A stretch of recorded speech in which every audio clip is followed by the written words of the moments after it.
蜂須賀聡子さん、当時15歳。爆心地から約 1.2km 離れた天満町で被爆しました。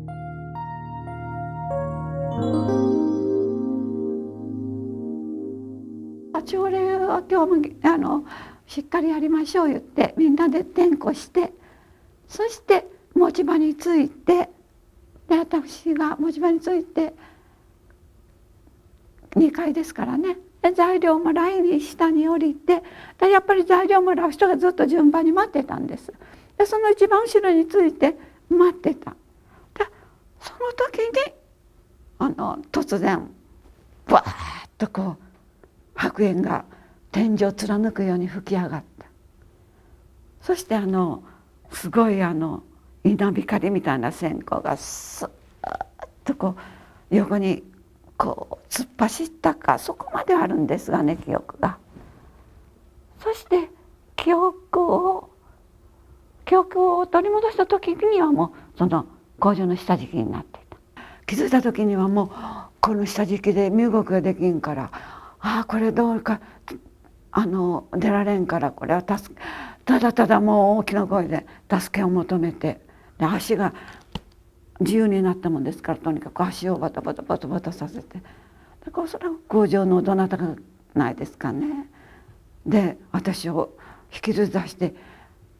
出される時にはもうその人の影も形もなかったですから、誰やら全然分かりませんね。お礼のの字もないし、ただ呆然として、これはどうなったんだろうと思いました。とにかくもうずっと見渡す陰りが、瓦礫がこう海のようにキラキラキラキラして、そしてもうこうしてこう見ればもう広島駅が丸見えな、残骸が広島駅がもうこうなんかこう鉄筋のあれがこう垂れ下がったような、手に取るようにすぐ真横に見えるんですもん。そしてそこにいたらこの雑草がこう生えてる。その雑草がまた自然にボッとこう自然に発火して燃え始めるんですよ。で私びっくりして、雑草が燃え出した思って、それがどんどん大きく燃えるから、これはここには折れない思って、ほいでもう本当に重い腰を上げてずっとこう歩いて天満町の川土手に歩いて行って、川土手に出て、で河川敷に降りたんですが、もうその河川敷はもうこの世の様じゃないですよ。もうこう髪も振りしみ出してね、顔面がこう蒼白でうつろな目をしてね、幽霊のようにふりふりも歩いてるような人がうろうろしてて、でこう顔の半分がこう陥没してね、目なんかも半分ないような人とかね、それからこっから肩からもこうずるっと皮膚がきれいにこうずるむげでね、でその皮膚がこの爪のこの根元で止まって、それがこうボロ切れみたいにこう垂れ下がってるから、だからこういうふうにしてるのね。そういう人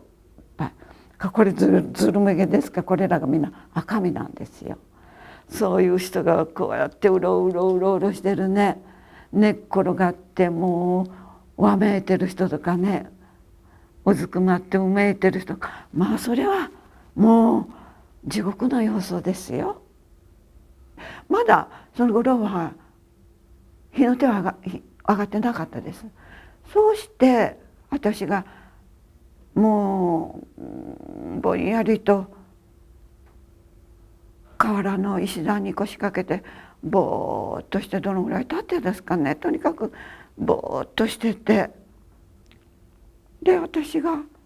後ろ振り返ってみたら、こう今逃げてきた三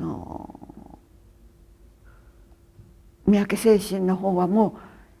う火の海だったんですよ。もう火の手が上がって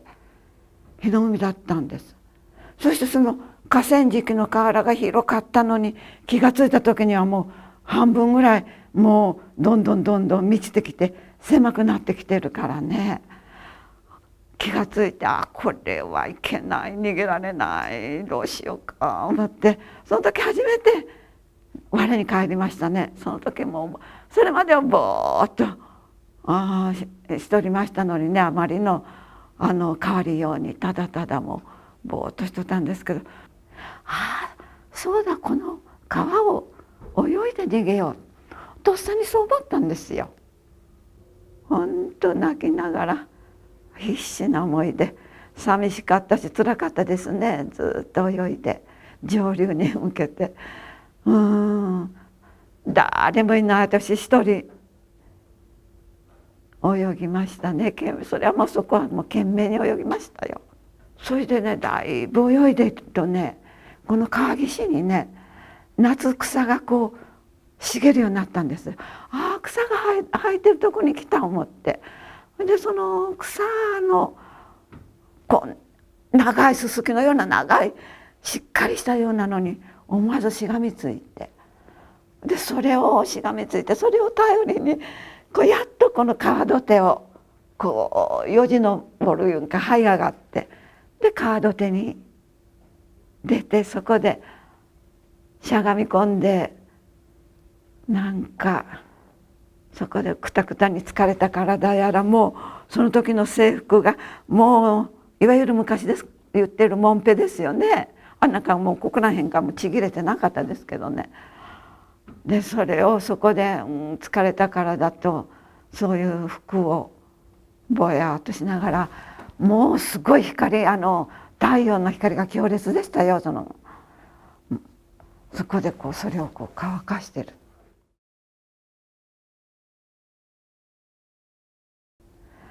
そうしてね、乾かしてるとね、またね、急に空が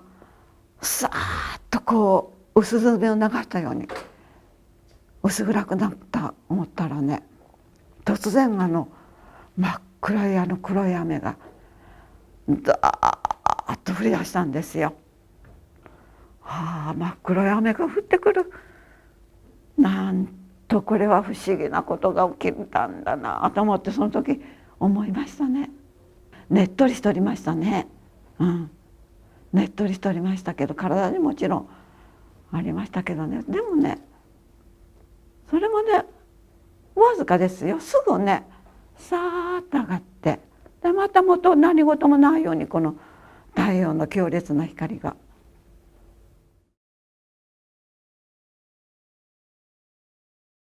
初めて学校に行った時に、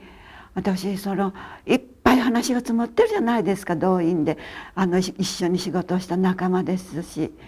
でもそれで会えると思ってね、もう心待ちにして、もう唯一の楽しみで、もう張り切って学校に行った。校門に入ると先生が待ち伏せしておりましたよ。それで私をすぐ手招きして呼びまして、北川さん、ちょっと言いにくいんじゃけど、あの時の天満町の針工房にいた友達はみんな幕府で亡くなったんですよって私に厳かな声で言いました。私はその時ちょっと一瞬ボケッとしましたけどね、はっとした時にもう私も「へえ」言ったが最後そこにへたり込んで立ち上がることができませんでしたね。私一人が生き残ったという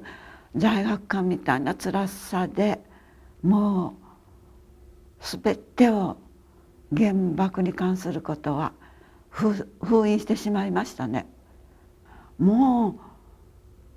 う何十年も過ぎてね、ある日ね、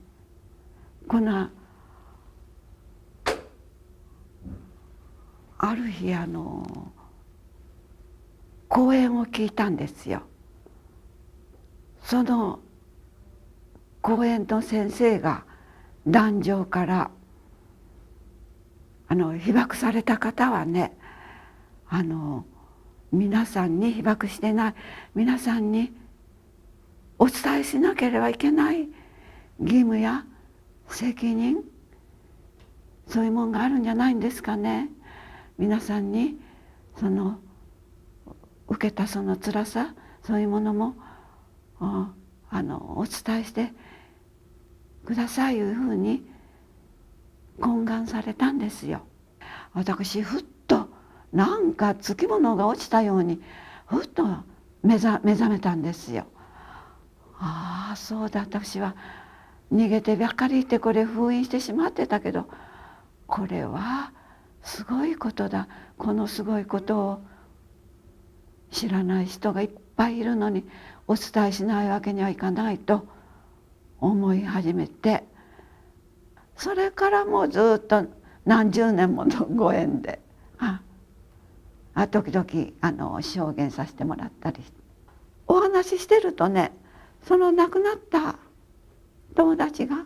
私のこの後ろ、この背中にね、みんないっぱいいてね、わわわわ言いながら応援してくれてる。みんなが頑張れ頑張れって応援してくれてる。そういうふうにね思えるようになってね、今日もしっかり話してくるよなんて言ってね、言ってこう後ろに声かけて、いうような形になって、非常に気持ちがね楽になりました。